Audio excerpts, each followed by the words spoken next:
ان 3 گھروں میں اپنی بیٹی کا رشتہ مت کرنا ورنہ آپ کی بیٹی مرجھا جائے گی، اس کی زندگی برباد ہو جائے گی۔ ان 3 گھروں میں رشتہ کبھی مت کرنا۔ بسم اللہ الرحمن الرحیم۔ محترم ناظرین، ایک روز حضرت علی رضی اللہ تعالیٰ عنہ اپنی بارگاہ اقدس میں موجود تھے۔ ایک مالدار شخص آیا اور وہ بہت پریشان تھا۔ اس کے چہرے پر پریشانی کے آثار نمایاں نظر آ رہے تھے۔ اس نے حضرت علی رضی اللہ تعالیٰ عنہ کی بارگاہ اقدس میں عرض کی، امیر المومنین، میں بہت پریشان ہوں، میری پریشانی آپ ہی دور فرما سکتے ہیں۔ حضرت علی رضی اللہ تعالیٰ عنہ نے فرمایا، کیا مسئلہ ہے؟ کون سی بات ہے جو تمہیں میرے تک لے آئی؟ اس مالدار شخص نے عرض کی، امیر المومنین، میں اپنی پیاری بیٹی کا رشتہ کرنا چاہتا ہوں۔ ڈر جاتا ہوں کہ میری بیٹی کہیں دکھ اور تکلیف اور پریشانیوں میں مبتلا نہ ہو جائے۔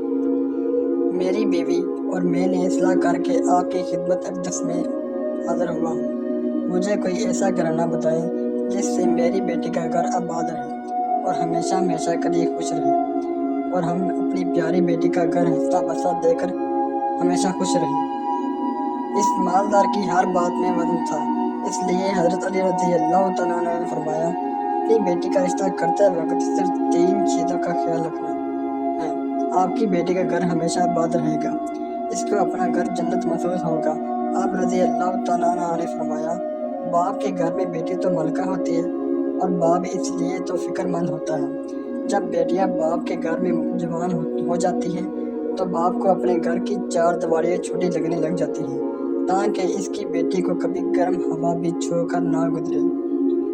اس لیے اے مالدار شخص، نہ ہی تمہاری بیٹی کو تمہاری دولت خوش کر سکتی ہے، نہ ہی اونچے مقام والے گھر خوش کر سکتے ہیں۔ اس لیے جب بھی اپنی پیاری لاڈلی بیٹی کا رشتہ کرنے لگو، صرف 3 چیزوں کا خیال کر لینا، آپ کی بیٹی کا گھر آباد ہو جائے گا، وہ بہت خوش رہے گی۔ مالدار شخص نے عرض کی، یا امیر المومنین رضی اللہ تعالیٰ عنہ، کون سی 3 ایسی چیزیں ہیں یا کون سے ایسے اعمال ہیں جن پر عمل کر کے ہم اپنی بیٹی کا رشتہ کریں؟ حضرت علی رضی اللہ تعالیٰ عنہ نے فرمایا، اے مالدار شخص، یاد کر لینا، اپنی بیٹی کا رشتہ اس جگہ اس گھر میں نہ کرنا، اپنی بیٹی کا رشتہ مت کرنا جس گھر میں گھر کے فیصلے عورت کرتی ہو اور مرد اس عورت کے فیصلے پر عمل کرتے ہوں۔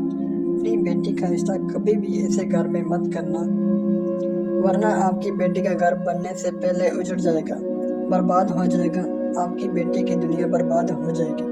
ناظرین، اور ہم نے یہ دیکھا ہے کہ جب بیٹیوں کے رشتے ٹوٹتے ہیں تو چاہے کتنی بھی حسین لڑکی کیوں نہ ہو، وہ اس دنیا میں بے نام ہو جاتی ہے۔ اس کو نہ گھر والوں سے پیار ملتا ہے، نہ میکے والوں سے پیار ملتا ہے۔ وہ میکے والوں پر اپنے شوہر پر خود کو بوجھ سمجھنے لگ جاتی ہے، اور ایسا ہم نے دیکھا ہے، بھائیوں نے بھی بہن کو بوجھ قرار دیا۔ ایسے کئی گھر ہم نے اپنی آنکھوں سے دیکھے ہیں، اس لیے وہ اس کو ہر چھوٹے اور بڑے تانے دیتے ہیں۔ نہ اس بچی کو دن کا سکون ہوتا ہے، نہ رات کو راحت کی نیند آتی ہے۔ وہ ماں باپ کو دیکھتی ہے، وہ اسی فکر میں رہتی ہے کہ میری وجہ سے میرا میکا یعنی ماں باپ بہن بھائی پورا گھر پریشان ہے، اور وہ گٹ گٹ کر مرنا شروع ہو جاتی ہے۔ آخر کار تھک ہار کر یا تو وہ اپنے شوہر کو اپنا لیتی ہے اور اس شوہر کے ظلم ستم کو، اس کے تانوں کو گہنا بنا کر پہن لیتی ہے، یا پھر اپنی زندگی سے روٹ کر بیمار پڑ جاتی ہے۔ اس لیے اے مالدار شخص، اس گھر میں اپنی بیٹی کا رشتہ کبھی مت کرنا جس گھر کے فیصلے عورت کرتے ہو۔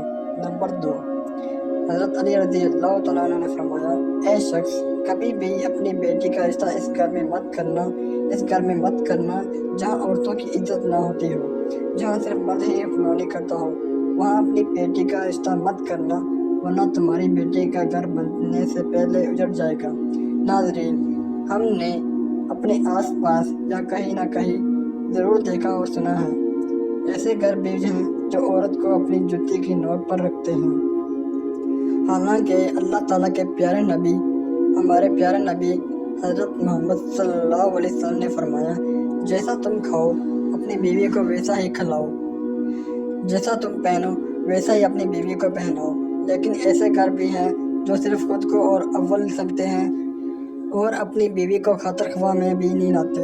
ایسے اشخاص بھی ہیں جو اپنی بیوی پر ظلم کر کے خوش ہوتے ہیں اور کہتے ہیں، ہم نے اپنی برادری میں اپنا نام اونچا کر لیا، حالانکہ وہ اپنا نقصان کر رہے ہیں، کیونکہ میرے حضور اکرم صلی اللہ علیہ وسلم کی سنت پر وہ عمل پیرا نہیں ہوئے۔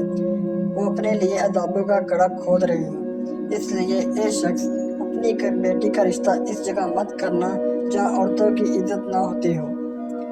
حضرت علی رضی اللہ تعالیٰ عنہ نے فرمایا، اپنی بیٹی کا رشتہ اس جگہ کرنا جہاں اس کا خاوند اپنی بیوی کے ساتھ نرمی اور حسن سلوک کے ساتھ پیش آئے، جو اپنی بیوی کے حقوق ادا کرنے میں کسی قسم کی غفلت اور کوتاہی نہ کرے، جو اپنی بیوی کا ایسا ہو کر رہے کہ کسی اجنبی عورت پر نگاہ نہ ڈالے، جو اپنی بیوی کو اپنے عیش و عشرت میں برابر کا شریک سمجھے، جو اپنی بیوی پر بھی ظلم و ستم اور کسی قسم کی بے جا جاتی نہ کرے، جو اپنی بیوی کی خوبیوں پر نظر رکھے اور معمولی غلطیوں کو نظر انداز کرے، جو اپنی بیوی کی مصیبتوں اور بیماریوں اور رنج و غم میں دلجوئی، تیمارداری اور وفاداری کا ثبوت دے، جو اپنی بیوی کو پردے میں رکھ کر عزت اور آبرو کی حفاظت کرے، جو اپنی بیوی کو ذلت اور رسوائی سے بچائے رکھے، جو اپنی بیوی کو دیانتداری اور دینداری کی تاکید کرتا رہے اور شرعیت کی راہ پر چلائے، جو اپنی بیوی کے اخراجات میں بخیلی و کنجوسی نہ کرے، جو اپنی بیوی پر اس طرح کنٹرول رکھے کہ وہ کسی برائی کی طرف رخ بھی نہ کر سکے۔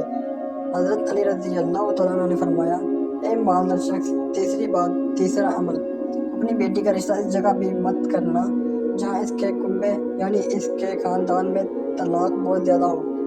وہ گھرانہ جتنا بھی امیر ہوگا، چاہے ان کے پاس 1000 اونٹ کی قطار ہی کیوں نہ ہو، اپنی بیٹی کا رشتہ اس خاندان میں، اس گھرانے میں، اس گھر میں کبھی مت کرنا جہاں عورتوں کو طلاق دینے کا رواج بہت زیادہ ہو، حالانکہ ایسے لوگ اللہ تعالیٰ کی پکڑ میں آتے ہیں۔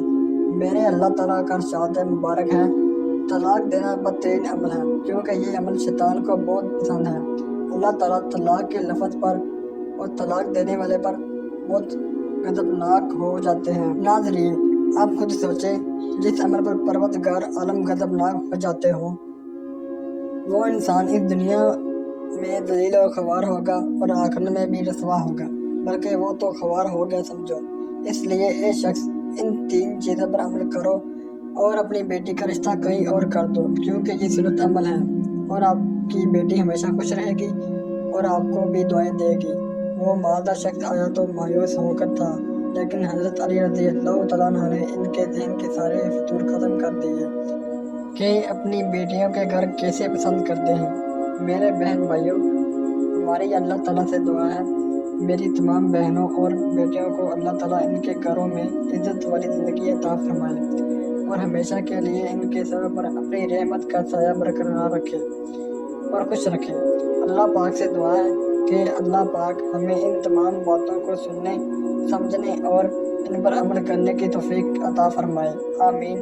ناظرین، ویڈیو پسند آنے پر ویڈیو کو لائک کر دیں اور دوستوں کے ساتھ شیئر کرنا نہ بھولیں۔ ہمارے چینل کو بھی سبسکرائب کر دیں۔